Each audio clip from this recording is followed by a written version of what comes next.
Malison on 35th Street, an Evelyn Slade adventure by Gordon Linzner, originally published in Violent Legends, 1988. Evelyn Slade lowered her menu and studied the restaurant's decor. Walls were covered with grainy, blown-up stills from silent comedies, with an emphasis on pratfalls. Flowers on tables were plastic. Pressure on a rubber bulb caused milky water to dribble from the stamens. Salt and pepper shakers were mislabeled. Rubber spiders swung from Tiffany lamps, and the piped-in mood music included laughter that ranged from mild titters to the full-bellied roars usually reserved for carnival funhouses and television sitcoms. Evelyn stirred the ice in her drink with a miniature plastic slapstick. The cubes had nearly melted, except for the fake one containing the plastic roach. In the dim light, her companion's scowl deepened. A waiter shambled up in baggy pants and false nose. His oversized shoes assured less than speedy service. "I'll have the Keystone crab," said Evelyn, brushing back a strand of silvery hair. The waiter nodded solemnly. "A dressing on the salad?" "Mad Russian." Another nod. "And you, sir?" The broad-shouldered man sitting opposite Evelyn grunted. "Bowl of chili," he decided, reluctantly. "Oh, one hearty. No, on second thought, just a cup. And some more water." The waiter scratched out the order on his pad. "One Laurel, then." "Thank you, sir." He slipped noisily towards the kitchen. Evelyn regarded her sometimes associate with a mischievous grin. "I thought you were starving, Kirby. Are you saving room for the cream pie desserts?" Kirby McElroy grunted again. "I don't trust the food here. I bet it's blacking soda in the restrooms, too." "Oh, you're so grim, Kirby.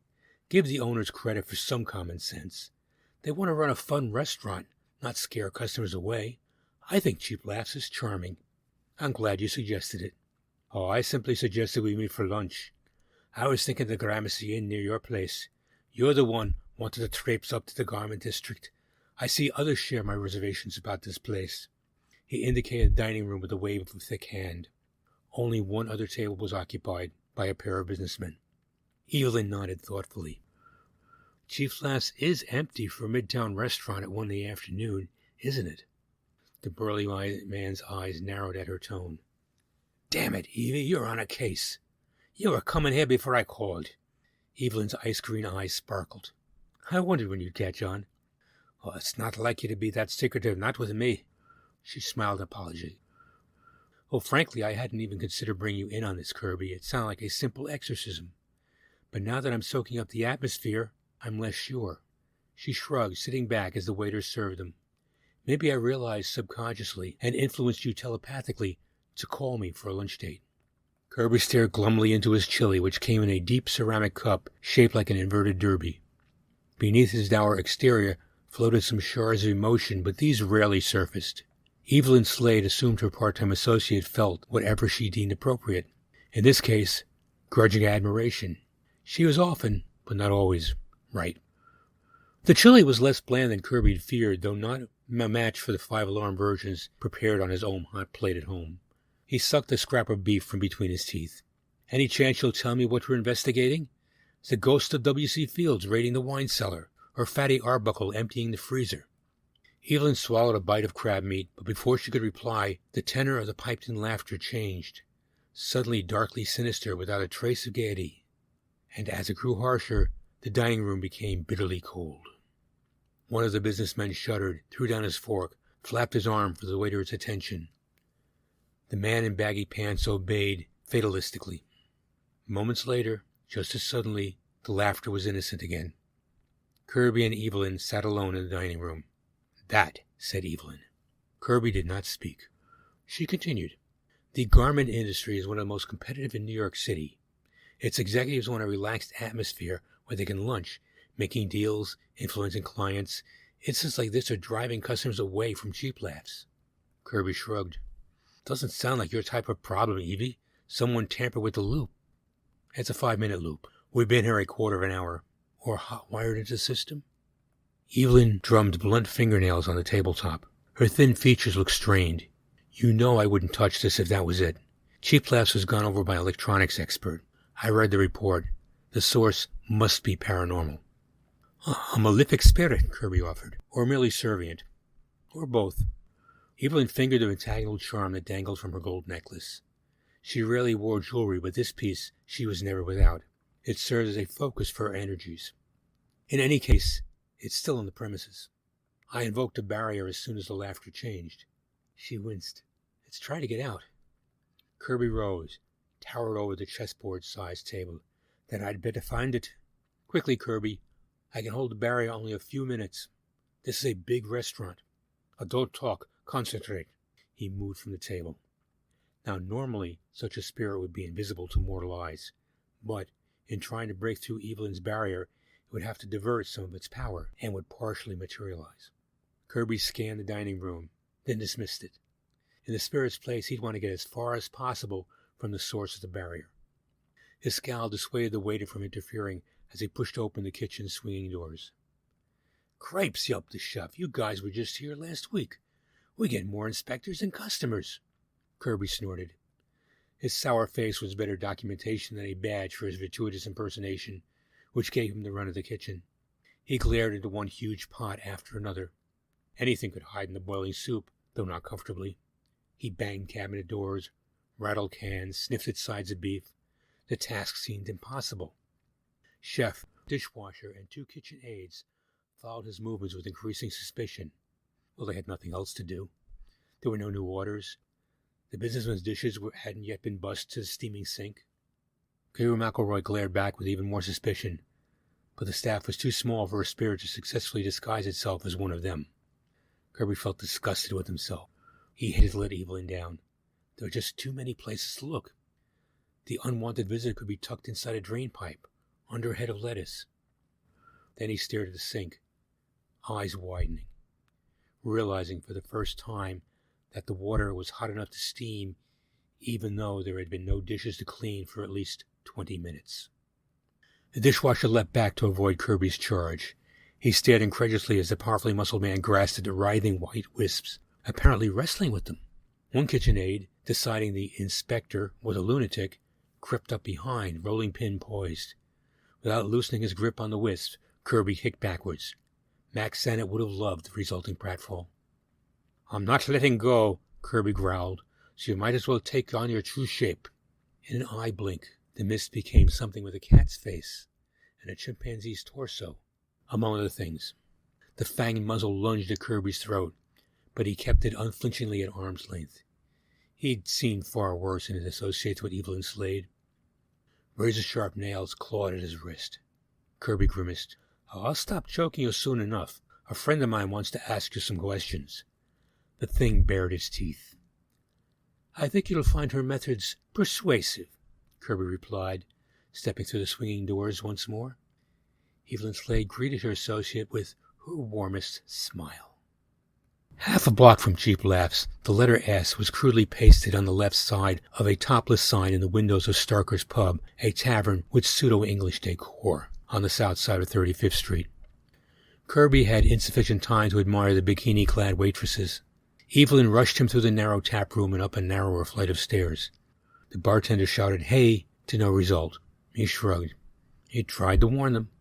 In the room at the head of those stairs was a man who stood 1 centimeter taller and 2 broader than Kirby himself. He'd have had more height with Kirby's thick black hair on his shiny dome. Shoulder to shoulder, the 2 men could have blocked traffic on most side streets. Kirby doubted they would try. The bald man was more appreciative of Evelyn Slade's physique. Few women came so near his own height. Red Starker, she asked. Nah, Red's busy. I'm his business manager, Sam Balro. Sammy to you, cutie. What do you want? Red Starker, Kirby answered. Balro glared at the dour man. Then he turned and opened the locker against the wall. 6 iron rods, each as long as Kirby's arm and as thick as 2 fingers, stood within. Let's come to an understanding at once, said Balro, gripping a rod at both ends. Bracing it on his knee, he slowly bent it to form an inverted V. Breathing hard, Balro handed the bar to Kirby, who studied it with interest. Oh, you've quite a collection there, Evelyn observed. Oh, thanks. I picked them up while they were tearing down the West Side Highway. Balro grinned, as if he'd been clever. Yes, I still want to see Mr. Starker. Balro shook his head. Strict orders, lady. Anyway, he can't do anything for you that I can't. Probably not as much, if you get my drift. Mind pass me another rod? Asked Kirby. He'd bent back both legs of the V to form an M, and he wasn't even sweating. Balro gulped and nodded to the door behind him. "Red's inside," he squeaked. "Come along, Kirby." Evelyn was there in 2 strides. "Ah, Evie, how about to spell out my name? There aren't enough rods. Come on." Starker's office was windowless. The furniture was shoved against the walls.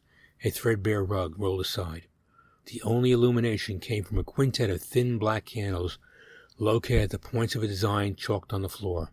And, of course, the light had entered when Evelyn opened the door.